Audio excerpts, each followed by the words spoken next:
দেখুন, ধনতেরাস, দীপাবলি চলাকালীন কিছু লক্ষণ যা আপনাকে আর্থিক দিক থেকে আকস্মিক লাভ এনে দিতে পারে এবং গৃহে সারা বছর জুড়ে মা লক্ষ্মীর আগমন ঘটাতে পারে। সেই লক্ষণগুলো সম্পর্কে আপনাদের জানাবো। দেখুন, ধনতেরাস, দীপাবলি চলাকালীন প্রদীপ দিয়ে আপনারা প্রদীপ ধরাবেন না। এটা শুভ সংকেত দিয়ে থাকে আপনার জীবনে। আপনারা এই সময় পায়ে পা রূপে পা ধোবেন না। মা লক্ষ্মী চঞ্চলা হয়ে পড়েন, অর্থ ক্ষতি হয়ে থাকে। ধনতেরাস, দীপাবলি চলাকালীন মহিলারা যখন স্নান করছেন তখন মুখে জল ধরে রাখুন এবং স্নান করুন। এতে দাম্পত্য জীবনে মধুরতা আসে।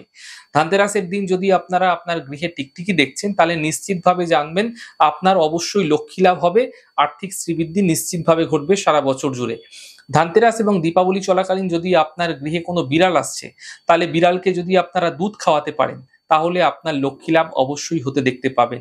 একটি আখ নিন, এই আখটিতে আপনারা সিঁদুরের তিলক দিন। অনামিকা আঙ্গুল দ্বারা ৮টি সিঁদুরের তিলক দেবেন এবং ৮টি মৌলি সুতো দ্বারা পাক দেবেন।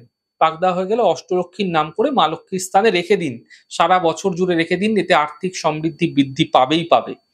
দেখুন, এই দীপাবলির সময়কালে মা লক্ষ্মীর স্থানে যদি আপনারা ৮টি আমলকি ভালো দেখে পরিষ্কার দেখে আমলকি নিয়ে মা লক্ষ্মীর স্থানে মা অষ্টলক্ষ্মীর নাম করে রেখে দিন। সারা বছরের জন্য রেখে দিন। যেরকম ধরুন আদ্যা লক্ষ্মী, বিদ্যা লক্ষ্মী, সৌভাগ্য লক্ষ্মী, অমৃত লক্ষ্মী, কাম লক্ষ্মী, সত্য লক্ষ্মী, ভোগ লক্ষ্মী, যোগ লক্ষ্মী, এই নামগুলি আপনারা বলে আপনারা সেই স্থানে রেখে দিন। আপনাদের আর্থিক ক্ষেত্র মজবুত হতে নিশ্চিতভাবে দেখতে পাবেন। সারা বছর জুড়ে এই প্রক্রিয়া আপনাকে বিশেষ ফায়দা দেবে।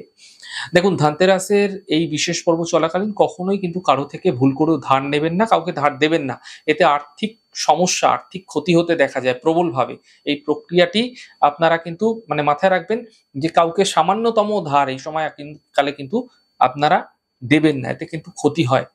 দেখুন, ধনতেরাস থেকে দীপাবলি পর্যন্ত এই সময়কালে আপনারা যখনই স্নান করবেন, স্নানের পূর্বে সামান্য চামেলির তেল গায়ে মেখে আপনারা স্নান করুন। এতে আপনাদের সঙ্গে সর্বদা মা লক্ষ্মীর আশীর্বাদ থাকবেই, নিশ্চিতভাবে দেখতে পাবেন। এছাড়া আমি আপনাদের সঙ্গে পূর্বের একটি ভিডিওতে আলোচনা করেছি কিভাবে আপনারা আপনাদের সৌন্দর্যকে বৃদ্ধি করবেন রূপ চতুর্দশীর দিন বা নরক চতুর্দশীর দিন কিভাবে এই প্রক্রিয়াটি করবেন সেটি দেখে নেবেন সেই ভিডিওতে।